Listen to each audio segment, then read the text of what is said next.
Podemos começar? Eu queria agradecer a presença de todos, de todas, agradecer bastante a participação, essa audiência que vocês estão me dando aqui. Espero que todos estejam bem, protegidos em suas casas. Eu vou tratar um pouquinho, de maneira muito breve, a respeito de um assunto que me é bastante particular, porque diz respeito ao tratamento da jurisprudência sobre os contratos administrativos e, mais particularmente, a respeito da aplicação da teoria da imprevisão nesses contratos administrativos. É muito difícil, para não dizer impossível, nesse momento em que a pandemia começou, aqui no Brasil, pelo menos, há pouco mais de um mês, ou por volta de um mês, dizer que já existe uma jurisprudência firmada nesse sentido, né? É, os casos não chegaram ainda nos tribunais, ou estão chegando ainda nos tribunais. Há algumas decisões em primeira instância, particularmente no âmbito de processos administrativos ou de contratos administrativos. Há muita pouca coisa, para não dizer que eu encontrei uma decisão tratando a respeito de contrato administrativo. Há outras decisões tratando a respeito de outros tipos de relação jurídica, mas, dado que a pandemia é muito nova, não é possível ainda dizer que há julgados efetivamente dos tribunais, seja de tribunais de justiça, de tribunais regionais federais, ou do STJ, ou do Supremo Tribunal Federal, tratando a respeito dos impactos, das consequências, dos efeitos da Covid-19 sobre os contratos administrativos. Então, talvez aí até o título da palestra merecesse uma correção. O que eu busquei fazer aqui, com o auxílio até dos meus colegas do escritório, foi trazer outros casos pretéritos, em que a teoria da imprevisão foi enfrentada pelos tribunais, não é? Em contratos variados, né? Em contratos no âmbito do direito administrativo, mas em contratos regidos pela Lei 8666 ou em contratos de concessão, né? E apenas para explicar a didática que eu vou procurar utilizar aqui ao longo dessa breve exposição, eu tratar de jurisprudência talvez fosse abrir um caminho muito grande para falar sobre muitos assuntos, né? Porque os assuntos que englobam os contratos administrativos são muito particulares. As matérias que chegam aos juízes de primeira instância, que depois assomam aos tribunais, são matérias as mais variadas possíveis, de modo que seria materialmente impossível tratar aqui numa exposição curta como essa a respeito de todos esses casos, ou tentar abarcar aqui um grande número de casos. De modo que, à exceção de um caso que eu vou me referir logo no começo da exposição, eu tentei fazer um recorte de decisões que tratem basicamente de três temas, né? Em contratos administrativos, em matérias de sanções aplicadas pelo poder público, contratos administrativos englobando prorrogações concedidas pelo tribunal e julgados dos tribunais tratando a respeito de reequilíbrio econômico financeiro. Farei isso, portanto, ao longo da exposição, trazendo aqui ao conhecimento dos senhores alguns desses julgados de variados tribunais do país. Não sem antes fazer referência a algumas decisões que eu já tive conhecimento em outros ramos do direito, né? Apesar de, como eu disse no início, não haver jurisprudência consolidada ainda em torno de matéria em direito administrativo por conta do coronavírus, já é possível ter conhecimento de decisões proferidas em vários outros campos do direito, especialmente em matéria tributária, e vi também algumas decisões em matéria de direito civil, né? Trouxe aqui para conhecimento, poderia citar outras decisões que tive conhecimento, essa que foi proferida pela 21ª Vara Civil da Justiça Federal do Distrito Federal, é uma ação com pedido de liminar ajuizada por uma determinada empresa, na ocasião, no caso, é uma empresa de pequeno porte, salvo engano, pleiteando a postergação do pagamento dos tributos federais por 3 meses. Tá? O juiz concedeu a possibilidade de que a empresa fizesse, ou concedeu a possibilidade de que a empresa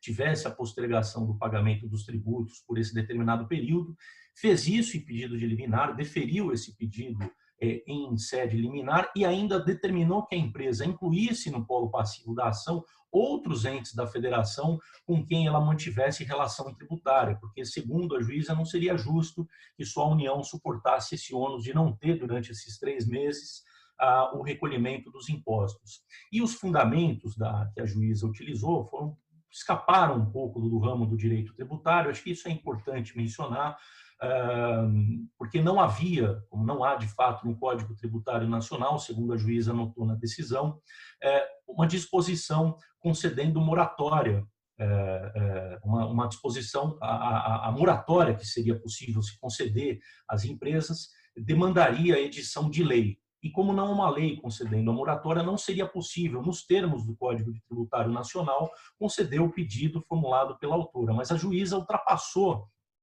essa particularidade do Código Tributário Nacional para, com base em outros princípios inclusive da Constituição Federal, valorização do trabalho humano. A empresa referia na petição inicial, por exemplo, que se ela tivesse a obrigação de recolher os tributos, haveria necessidade de corte na empresa. Com base, portanto, nesses outros princípios, nessas outras regras que escapam do direito tributário propriamente dito, a juíza concedeu em caráter liminar o pedido formulado pela empresa. Então, isso em matéria tributária, apenas para que a gente possa entender um pouco o que está acontecendo em outros campos também. E em matéria civil também, é possível ver já os impactos da pandemia nas relações jurídicas, né? Faço menção aqui a um processo de número tal que tramita na 22ª Vara Civil de São Paulo, em que o autor postulou, em medida liminar, a redução do valor do aluguel comercial. O fundamento básico foi o artigo 317 do Código Civil. O juiz fez menção a esse dispositivo para autorizar, já em caráter liminar, uma significativa redução, na ocasião, se eu não me engano, mais de 70% de redução do valor do aluguel. E eu destacaria aqui, faço a leitura do que constou da decisão liminar. A pandemia do SARS, da Covid-19, fará todos experimentarem prejuízo econômico, principalmente no meio privado. Cabe ao Poder Judiciário, portanto, intervir em relações jurídicas privadas para equilibrar os prejuízos, caso fique evidente que, pela conduta de uma das partes, a outra ficará com todo o ônus financeiro resultante deste cenário de força maior. Então, portanto, aqui, a título de introdução, eu faço essas duas menções essas menções a essas decisões que não são propriamente, ou não são em absoluto, não tem nenhuma relação com o direito administrativo, mas para que a gente possa ter conhecimento de que os efeitos da pandemia de que a pandemia tem efeitos se estendendo em vários campos do direito. Tá? Então, entrando propriamente aqui no que é objeto da minha exposição, eu iniciaria tratando a respeito dos reflexos dos fatos imprevisíveis, da teoria da imprevisão sobre os contratos administrativos, fazendo menção a uma decisão muito recente. Essa decisão, hoje é dia 9, salvo engano, ela foi proferida no dia 7 de abril, 6 ou 7 de abril, pela 13ª Vara da Fazenda Pública do Estado de São Paulo. É uma ação muito interessante, ajuizada no começo do mês pelo Ministério Público do Estado de São Paulo. É uma ação, se os senhores depois quiserem que eu circule a petição inicial, ou ela está disponível na internet, no site do Tribunal de Justiça, uma ação assinada por 3 ou 4 promotores de justiça da promotoria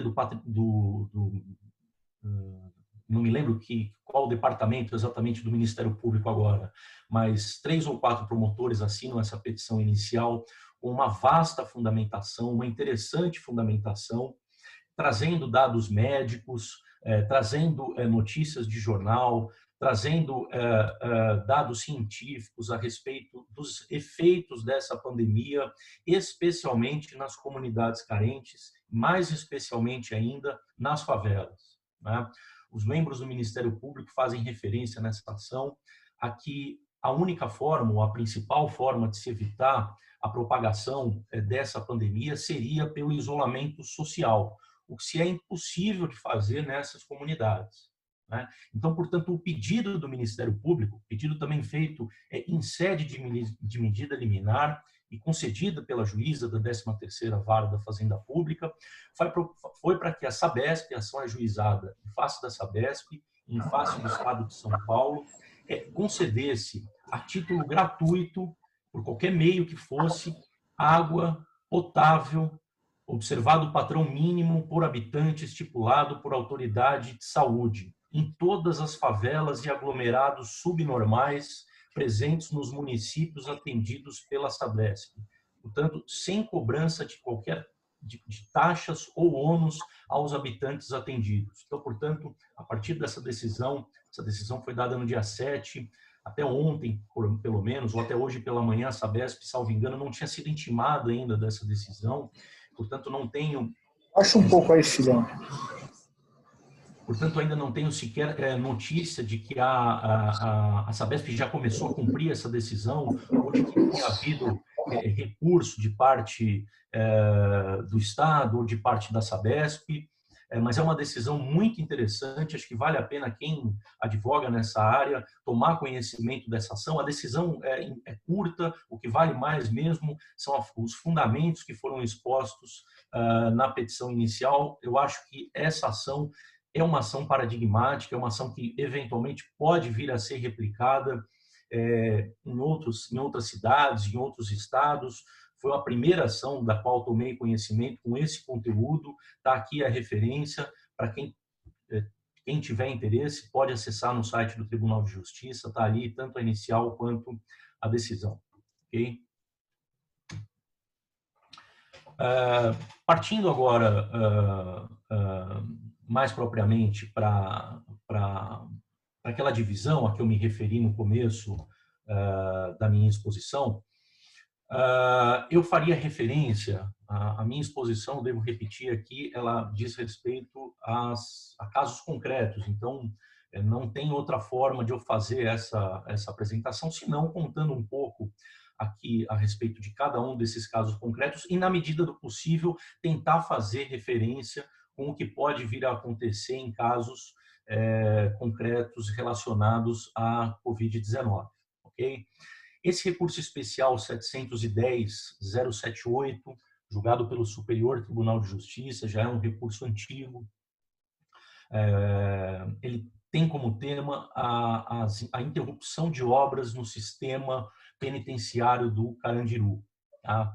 Havia uma empresa, eu não vou citar o nome, acho que eu tomei o cuidado aqui de todos os slides, não citar os nomes das empresas, mas, enfim, se vocês digitarem o número dos recursos nos respectivos sites, é possível identificar as empresas. A empresa era contratada pela administração pública para fazer determinadas obras denominada Nova Casa de Detenção Carandiru. E depois dos eventos ocorridos em 1992, no chamado massacre de 1992, outras rebeliões se sucederam e a empresa foi obrigada a parar as obras, né? Parou as obras, eu não relatei todo o acórdão aqui, porque senão o slide ficaria imenso, mas tentou um determinado acordo com a administração pública para tentar rescindir o contrato sem sanção, mas a administração pública não aceitou e puniu, aplicou as sanções cabíveis no contrato à empresa. A empresa, portanto, foi ao Poder Judiciário para anular. A matéria chegou ao Tribunal de Justiça do Estado de São Paulo e o Tribunal de Justiça do Estado de São Paulo disse que a sanção era devida porque as rebeliões que fizeram com que as obras fossem paralisadas não eram fatos, não se tratavam de fatos imprevisíveis, não eram, portanto, não poderiam ser qualificados como de força maior, né?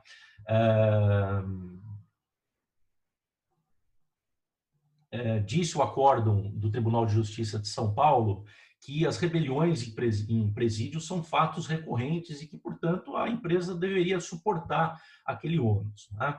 Quando a matéria chegou no STJ, eu acho importante fazer aqui a referência a um trecho do acórdão, porque nós estamos fazendo referência aqui a uma situação muito específica e imagino eu que seja a mesma situação, claro, guardadas as devidas proporções, que nós vamos enfrentar em relação à pandemia. Diz aqui determinado trecho do acórdão. A verdade é que, como sustentado pelo recorrente, embora as rebeliões sejam uma constante no sistema carcerário brasileiro, a extensão e os impactos daquelas ocorridas no complexo prisional Carandiru extrapolaram qualquer perspectiva de previsão governamental, o que acarreta, sem dúvida, a caracterização da força maior ou caso fortuito. Então, portanto, há determinadas situações que normalmente são aceitas pela administração pública, ou devem ser aceitas pelo contratante ou pela contratada, perdão, como situações normais. Mas há outras situações, como essa que nós estamos vivendo, e como essas que foram vividas por essa empresa naquela oportunidade, como situações excepcionais. E a teoria da imprevisão autoriza a rescisão não apenas quando há previsão de fato certo, mas quando o fato, embora seja certo, ele ostente consequências incalculáveis. Isso é muito importante. Claro que aqui no caso da nossa pandemia, essa pandemia que nós estamos vivendo, nem a ocorrência da pandemia, ela é um fato certo, tanto mais as consequências. Então, portanto, esse aqui é um precedente muito importante na minha avaliação da gente ter guardado, para caso as empresas enfrentem eventualmente algum tipo de problema com a administração pública. Seguindo mais adiante, um outro caso paradigmático também foi a greve dos caminhoneiros de maio de 2018, uma situação também muito peculiar. Foi uma greve, acho que todos se recordam, evidentemente, que parou o país, parou o abastecimento do país. As greves, elas são normais, só voltando um pouco aqui no caso do Carandiru, as rebeliões, elas são infelizmente normais nos complexos penitenciários, como as greves de caminhoneiros são normais também, infelizmente, nas rodovias. Mas aquela greve em específica ultrapassou qualquer limite, ela ultrapassou qualquer possibilidade de previsão por parte das autoridades públicas e por parte dos contratantes que mantinham com a administração pública os seus contratos administrativos. Nesse caso concreto a que faço referência, determinada empresa tinha um contrato de prestação de serviço para realizar transporte de cargas rodoviárias com os Correios. Durante a greve não conseguiu realizar o transporte e os Correios instauraram um processo administrativo e, ao final, multaram a empresa porque a empresa não cumpriu com as obrigações que lhe eram cabidas. Esse caso, portanto, chegou ao Tribunal Regional Federal da 4ª Região e o Tribunal Regional aplicou, por analogia, o 393 do Código Civil, reconhecendo que nesse caso concreto, naquele caso concreto, a situação era, tal qual no caso anterior, a que me referi, uma situação que extrapolava qualquer limite. Era impossível, portanto, de parte da contratante prever que aquele tipo de movimento grevista fosse acarretar a impossibilidade de cumprimento. E, portanto, a força maior foi reconhecida e a força maior rompe, portanto, o nexo de causalidade. A empresa, portanto, não é obrigada a suportar os ônus contratuais. Então, portanto, a multa foi afastada por parte do TRF4. Okay? Fazendo referência aqui a um último acórdão em tema de sanções. Aqui era um acórdão relatado pelo Tribunal de Justiça de São Paulo em matéria de fornecimento de medicamentos. Uma ação bastante interessante, o município aqui do interior de São Paulo, que havia feito uma licitação, a empresa venceu a licitação e o contrato determinava que o contratante deveria fornecer o medicamento daquela determinada marca. Não fazia referência ao princípio ativo do medicamento, mas fazia referência a que a empresa devesse entregar aquela determinada marca. Pois bem, uma vez assinado o contrato, a empresa foi ao mercado e constatou que não havia medicamento daquela marca específica. Iniciou, portanto, um debate com a administração pública. A administração pública contratante instaurou um processo administrativo e chegou a sugerir que a empresa devesse ir ao mercado e buscar uma outra marca daquele princípio ativo. Bom, a empresa foi ao judiciário dizendo que não, que o seu contrato a obrigava a fornecer aquele determinado tipo de medicamento e que aquele princípio ativo produzido, comercializado por outra empresa, era muito mais caro do que aquele que constava no contrato assinado com a administração pública e que, portanto, ela não seria obrigada a fornecer aquele medicamento.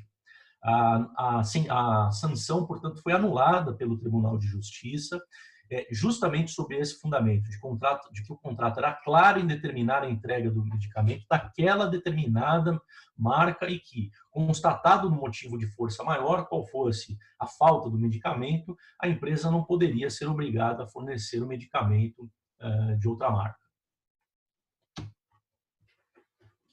Então, acho que eram basicamente esses 3 acórdãos. Eu poderia citar aqui uma série de outros acórdãos tratando a respeito de matéria de sanção contratual, mas avançando na exposição, também tratando a respeito de motivos de força maior e os impactos no contrato administrativo agora em relação à possibilidade de dilação de prazo contratual.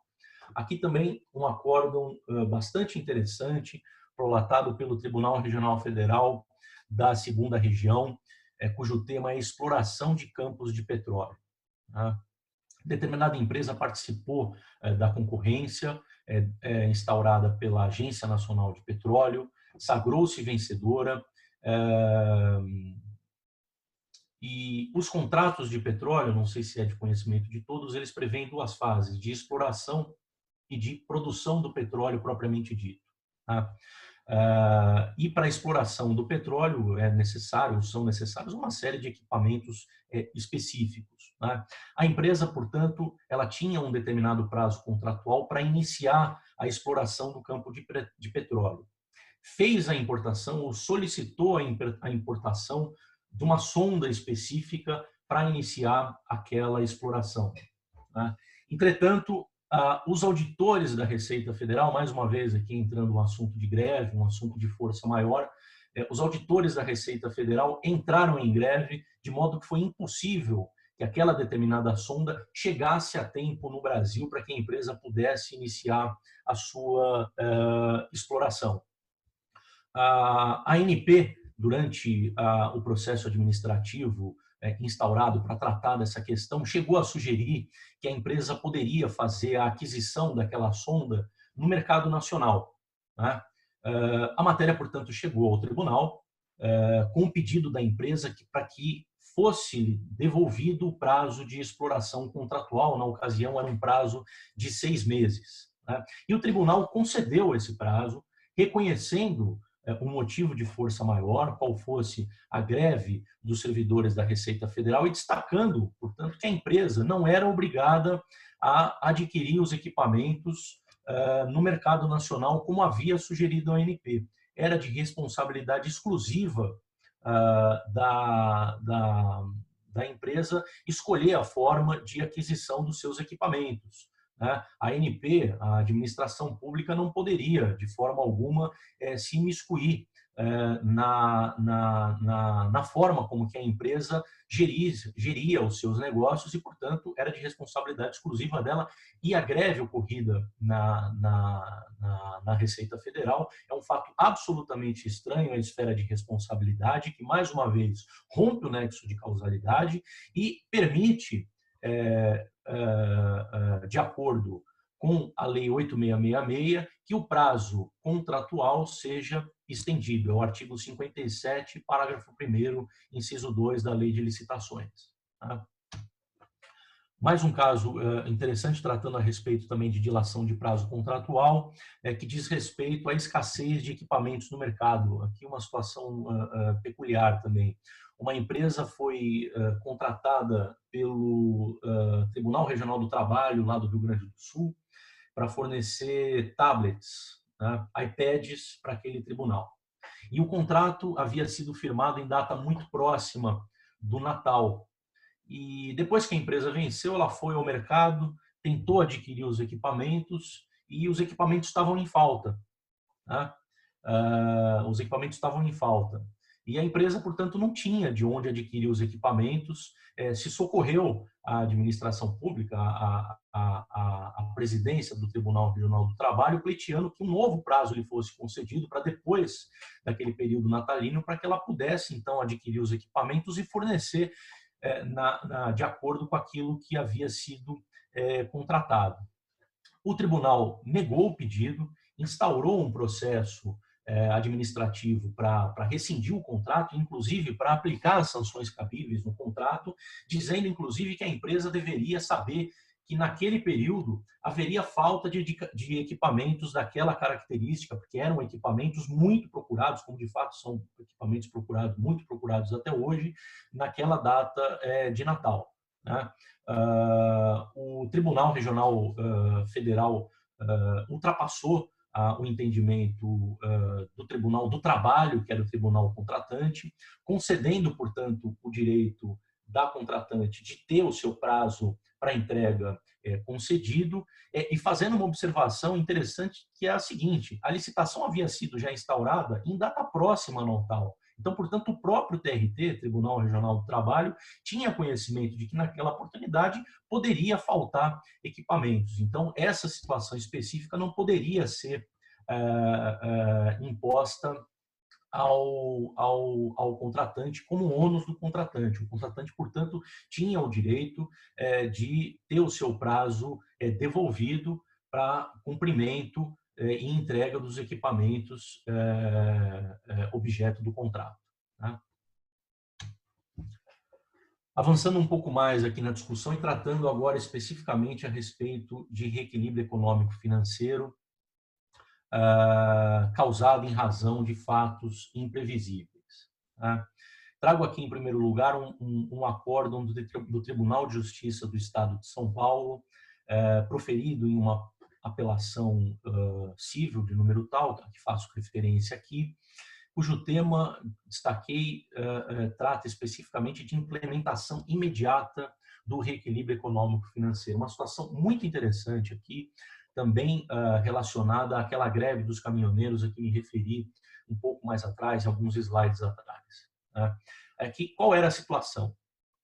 A determinada concessionária de rodovia, aqui que explora a malha rodoviária no estado de São Paulo, se viu prejudicada em razão da edição da medida provisória número 833 de 2018, que alterou a lei 13.103 de 2015, que tinha o seguinte objeto: ela isentava em todo o território nacional o pagamento de pedágios sobre eixos suspensos de veículos de transporte de cargas que circularem vazios. Então, portanto, a concessionária, a partir da implementação dessa medida provisória, ela deixou de oferir importantes receitas. Então, foi a Artesp, que é a agência reguladora nesse caso, para pleitear o seu direito ao reequilíbrio econômico-financeiro.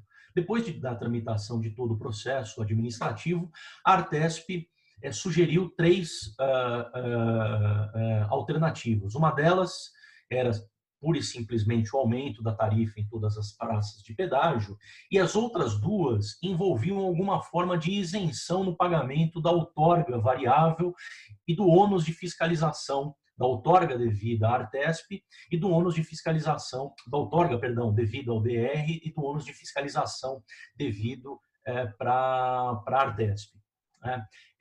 Essas 2 primeiras opções, no entendimento da Artesp, como de fato ocorreria, implicariam em perda de receita para a Artesp. Então, a Artesp suscitou ao secretário de Logística de Transporte que a adoção da primeira ou da segunda opção, que implicassem, portanto, em perda de receita, ela demandaria necessariamente a obtenção, junto à Secretaria da Fazenda, da aprovação para que ocorresse a devolução de valores das receitas da Artesp, que haviam sido retidas pela emenda 93 de 2006, que trata da desvinculação de receitas da União, de estados e de municípios, né, na medida do desconto a ser dados no ônus de fiscalização da concessionária.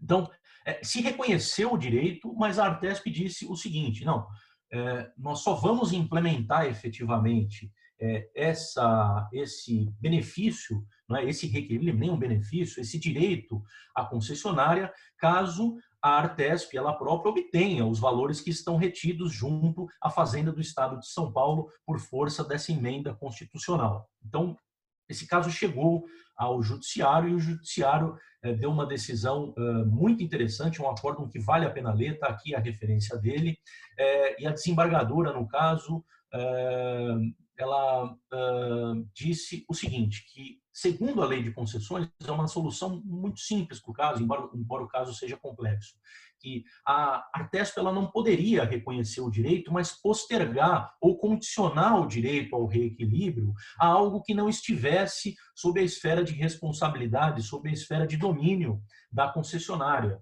né? E que mais ainda, de acordo com a lei de concessões, o direito ao reequilíbrio ele deve ser imediatamente implementado ao mesmo tempo, ou seja, ao mesmo tempo em que o desequilíbrio é constatado. E fez referência, portanto, ao artigo 9º da 8987 de 95, a Lei das Concessões, e ao artigo 35 da Lei Federal 9074 de 95. Então, acho que é um acórdão bastante interessante de ter em mente, porque certamente muitas empresas vão enfrentar pedidos de reequilíbrio depois que essa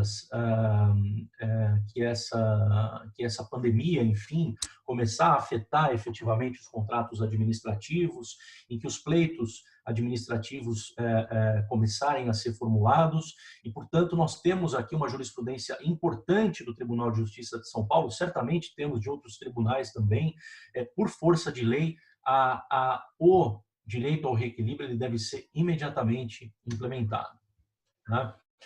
Trago aqui um outro julgado interessante que envolve agora um pedido de reequilíbrio formulado não pela concessionária, mas formulado pelo poder concedente, né? Que é uma situação um pouquinho diferente. Ele trata de alteração no regime tributário. Eu não vou entrar em detalhes exatamente do que foi alterado aqui nesse caso concreto, mas houve uma alteração no regime tributário que implicava num pagamento a menor de parte do, ou poderia implicar de parte do poder concedente um pagamento a menor, né, para a concessionária, né?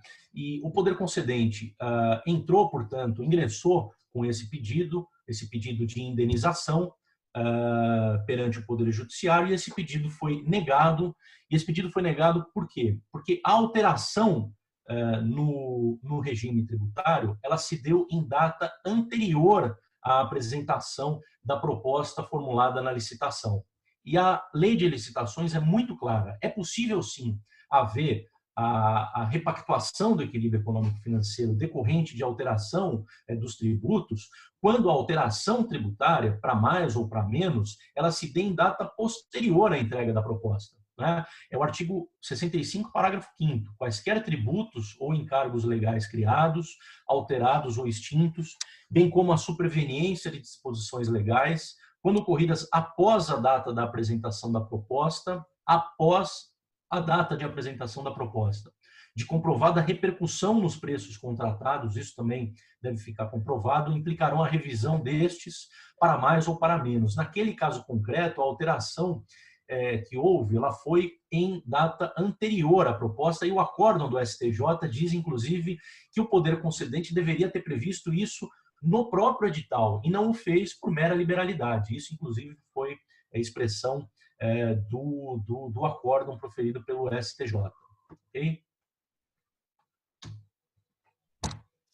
Temos também aqui pedidos de reequilíbrio em razão de variação cambial. Eu fiz aqui uma pesquisa bastante profunda em relação à matéria de variação cambial, e há uma série de acórdãos de vários tribunais tratando a respeito dessa questão. E, em condições normais, é possível se dizer que variação cambial, inclusive acórdãos do Tribunal de Contas da União, Tribunal de Contas do TCU, tem, não sei se em matéria simulada, mas tem vários acórdãos, é possível dizer que há jurisprudência firmada no âmbito do TCU, dizendo que variação cambial deve ser suportada pelo contratante.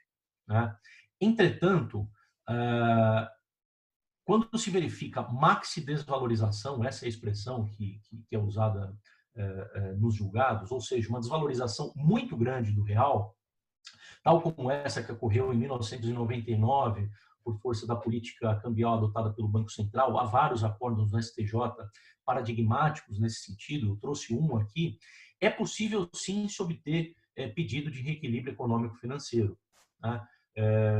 E desde que essa crise começou, eu não sou economista, mas, enfim, é fácil acompanhar isso pelos meios de comunicação, a nossa moeda foi extremamente desvalorizada em relação ao real. E vários dos contratos podem estar atrelados a essa moeda, ou vários dos insumos que são utilizados para prestação de serviços, eles podem ser importados, eles podem, portanto, estar atrelados ao dólar. Então, portanto, com essa maxi-desvalorização da nossa moeda, é possível também se pleitear o reequilíbrio econômico-financeiro. Eu citei um trecho da decisão aqui, gostaria de ler. De outro lado, os contratos que tenham por objeto a prestação de serviços firmados em real e executados no exterior, eventualmente submetidos a variação significativa e inesperada, são passíveis de repactuação, caso constatada oneração excessiva com o rompimento da equação econômico-financeira do contrato. Então, portanto, eu acho que nós estamos vivendo essa situação de desvalorização muito grande da moeda. É possível, portanto, eventualmente, em um determinado contrato administrativo, pleitear, caso se constate esse desequilíbrio, o reequilíbrio econômico-financeiro. Aqui também uma decisão bastante interessante do Tribunal de Justiça de São Paulo, tratando a respeito de reequilíbrio e anotando o seguinte tema, sobre previsão da alteração contratual. A pretensão aqui era de reequilíbrio derivado da necessidade de substituição de determinados equipamentos de comunicação analógica para digital por força de decisão da Anatel. O caso aqui, em concreto, ele tratava de uma concessionária de rodovia, né, que operava determinada malha rodoviária, que foi obrigada, por conta de uma resolução da Anatel, a substituir todos os seus sistemas de comunicação de modo analógico para digital, e isso causou um impacto muito grande no seu caixa, né? Ela precisou, portanto, fazer um investimento muito grande, né? E o Tribunal de Justiça entendeu aqui nesse caso que o pedido era improcedente, porque as alterações tecnológicas elas são normalmente previsíveis, não é? E no mais, numa concessão, elas são decorrentes de imposição legal. A Lei 8987 determina que a concessionária deva manter um serviço atualizado e eficiente e que, portanto, esses termos demandariam que a empresa mantivesse uma atualização constante e suportasse os ônus da compra desses novos equipamentos.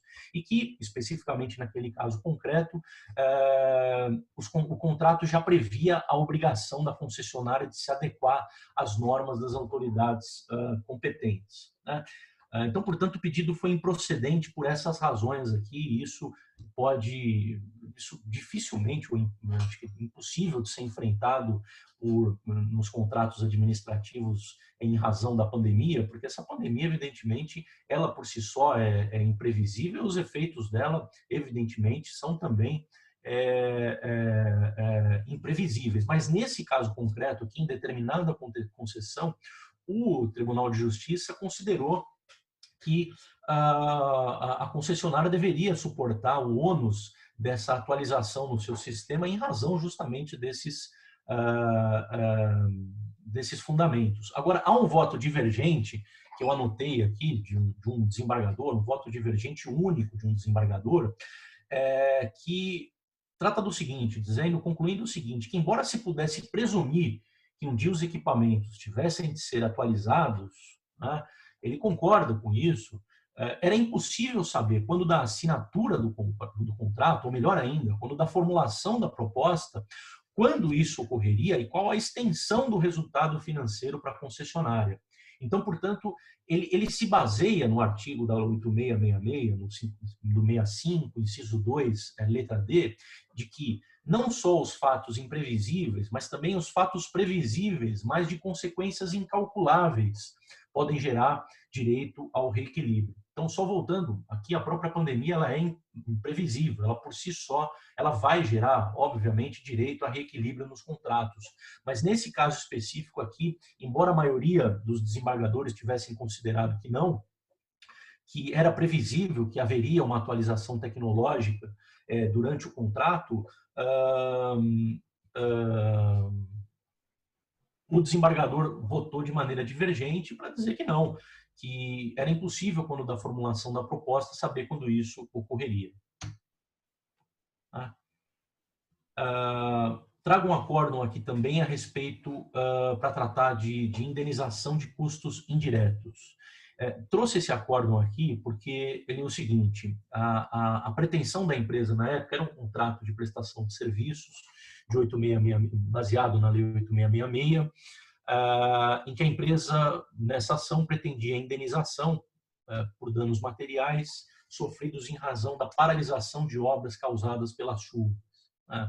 A administração pública, eu não trouxe aqui todo o relato da ação nesse slide, mas dizia que a empresa deveria suportar os ônus decorrentes dessa paralisação, porque naquele período em que as obras eram executadas, normalmente se chove, né? Então a empresa deveria prever que o contrato necessariamente devesse ficar parado, e a empresa, portanto, obviamente não concordou com essa orientação e foi ao tribunal. E o tribunal concedeu o pedido, com base, inclusive, no entendimento do perito. O perito disse o seguinte: sempre que houver prorrogações de prazo, ainda que os custos diretos permaneçam inalterados, haverá a permanência de custos indiretos. Então, obviamente, há muitas obras públicas paradas agora, muitas prestadoras de serviço que têm contratos com o poder público e que, por força dos decretos, aqui em São Paulo, por exemplo, o decreto que determina a quarentena, essas empresas estão com as obras paradas. Então, necessariamente, embora as obras estejam paradas, haverá, por exemplo, uma necessidade de alguma forma ou de outra de manter, por exemplo, o canteiro de obras. Eu não sei como as empresas têm feito isso, mas esses são custos indiretos que, segundo a jurisprudência do tribunal, devem necessariamente ser passíveis de indenização. As empresas, portanto, podem computar isso nos seus pedidos de indenização, ir ao tribunal e pleitear a repactuação dos seus contratos com base naquilo que deixaram, nos prejuízos que tiveram em razão do período de paralisação e que não puderam, portanto, ser remuneradas durante esse período.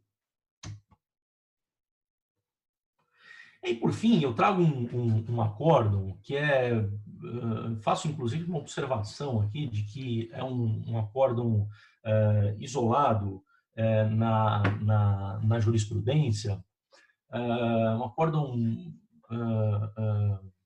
confesso que um acórdão isolado na jurisprudência. Eu espero que nenhuma empresa que mantenha contrato com o poder público e que não tenha interesse de rescindir o contrato, mas que tenha interesse em fazer o pedido de reequilíbrio, o seu pedido de indenização durante o contrato ou após extinto o contrato, que não enfrentem uma decisão como essa. Né? Aqui era, no caso concreto, uma determinada empresa havia formado um contrato com a administração pública para fornecimento de determinados, de geladeiras, se eu não me engano. Né? O que acontece? Depois da assinatura do contrato, aquela determinada marca que a empresa deveria fornecer, produzida por determinada empresa, a empresa faliu. E a empresa precisou procurar no mercado uma concorrente. Encontrou no mercado uma concorrente, mas a concorrente fornecia aquele determinado freezer por um preço 20% mais caro. A empresa, portanto, pleiteou o seu direito junto à administração pública para que o contrato fosse repactuado na exata medida em que aqueles refrigeradores eram mais caros. Né? a administração pública negou o pedido, né? Simplesmente negou o pedido e a empresa se socorreu, portanto, do Poder Judiciário. E, por sorte, fez um pedido alternativo de rescisão do contrato e de rescisão do contrato com afastamento das sanções que haviam sido aplicadas pela administração pública. Porque a administração, além de não deferir o pedido de reequilíbrio, instaurou um processo porque a empresa não havia entregue os equipamentos naquela data avançada e aplicou as sanções. A empresa foi ao tribunal, portanto, foi ao Poder Judiciário, na primeira instância teve o indeferimento do pedido, e no tribunal, por isso que eu digo que é um caso isolado, a desembargadora, no caso, ou o desembargador, já não me lembro, entendeu que o pedido não poderia ser acolhido, porque só há possibilidade de reequilíbrio caso a administração pública concorde com o pedido do contratante. Então, portanto, o Poder Judiciário não poderia intervir na relação contratual para determinar o reequilíbrio. Eu achei assim, um caso isolado, achei, confesso, bastante estranho esse julgado. O pedido foi alternativo, foi acolhido para rescindir o contrato e afastar a multa, mas a empresa, embora por acordo não tivesse obtido o reequilíbrio, foi ao Poder Judiciário, o pedido poderia ter sido acolhido pela Justiça. Caso esse entendimento prevalecesse, nenhum pedido de reequilíbrio poderia ser aceito pelo Poder Judiciário. Esse entendimento vazado nesse acórdão aqui me parece absolutamente solitário, não conheço, caso vocês conheçam ou eu esteja errado na minha avaliação, por favor me digam, mas eu acho realmente que caso o Poder Judiciário caso a administração pública não conceda o pedido de reequilíbrio, é direito, sim, da concessionária ter a sua indenização pleiteada junto ao Poder Judiciário, porque ela não pode simplesmente sofrer o prejuízo em razão de fatos imprevisíveis, como é esse que ficou configurado aqui. Tá? Eu tive, então, essa pretensão de apresentar para vocês, como eu disse no começo, é impossível trazer aqui acórdãos do Tribunal de Justiça ou do STJ, claro, muito menos, ou de outros tribunais, tratando a respeito de contratos administrativos e a sua relação com a Covid-19, porque, reitero, o assunto é novo ainda, mas eu procurei de alguma forma aqui tentar fazer alguma relação desses acórdãos com o que pode vir a ser enfrentado nesses contratos administrativos e os seus efeitos decorrentes da Covid-19. Ok? Eu agradeço.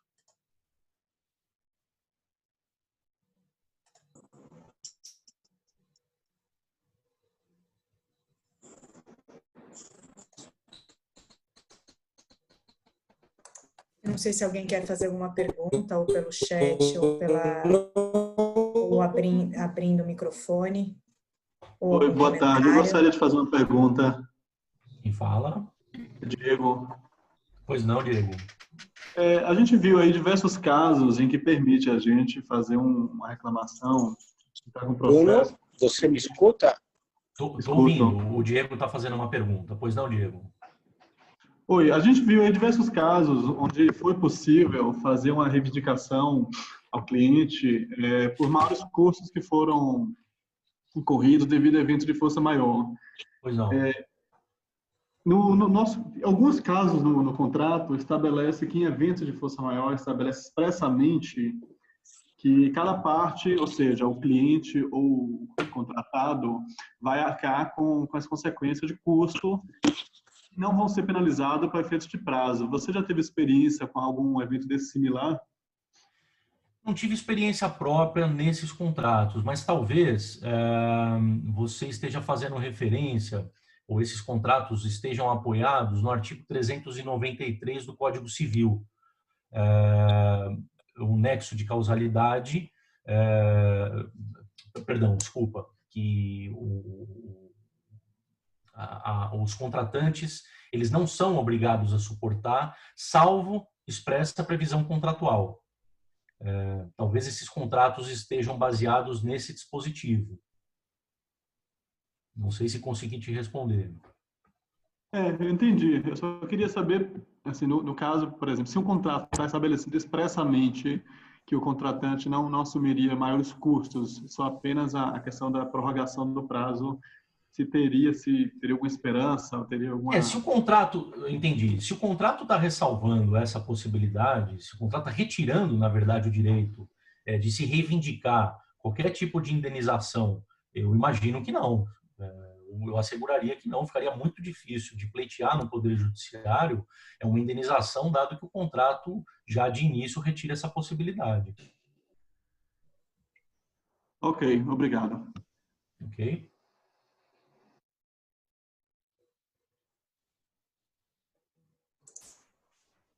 Alguém mais? Eu não sei se o Grevite queria falar alguma coisa. Alô? Pessoal. Alô, pode falar. Mariana, Oi, Bruno, oi. como vai? Escutamos. Eu perdi aqui a conexão e fiquei aqui com o meu celular e eu sou jurássico em termos de informática. Descobri agora qual é o botão para ativar o microfone. Bruno, excelente apresentação. Deixa eu te fazer, nesses seus caminhos de averiguar a jurisprudência, você viu alguma coisa também, algo relacionado a fato do príncipe, fato da administração, as consequências em relação à força maior e caso fortuito seriam as mesmas? Eu não vi diferença em relação às consequências no contrato administrativo, caso os efeitos sejam decorrentes ou de caso fortuito, ou de força maior, ou de fato do príncipe, ou de fato da administração.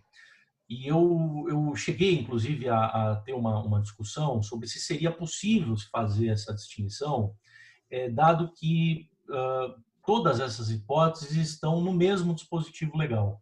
Né? Então, eu tenho para mim, eu posso eventualmente aprofundar um pouco mais essa pesquisa e saber se seria possível ter uma distinção, mas dado que a lei não faz essa distinção, eu arriscaria dizer que não seria possível ao Poder Judiciário fazê-lo. Né? Ou seja, se o desequilíbrio é decorrente de fato do príncipe ou fato da administração, as consequências são uma. Se o desequilíbrio é decorrente de força maior ou de caso fortuito, as consequências são outras. Eu desconheço que possa haver esse tipo de diferença. Eu não vi na jurisprudência esse tipo de diferença. Eu pesquisei em vários lugares, inclusive, para encontrar se fosse possível, mas não encontrei. Muito obrigado, Bruno. Muito obrigado. Eu que agradeço. Pessoal, alguém tem mais alguma pergunta, algum comentário? À vontade.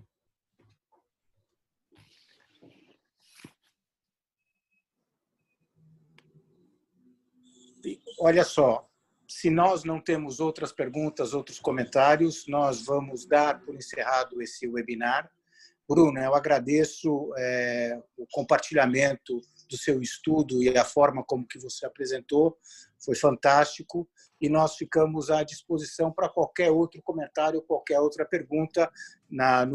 Bruno, você vai... É possível, Mariana, eu não sei, é possível compartilhar a apresentação do Bruno com os nossos convidados?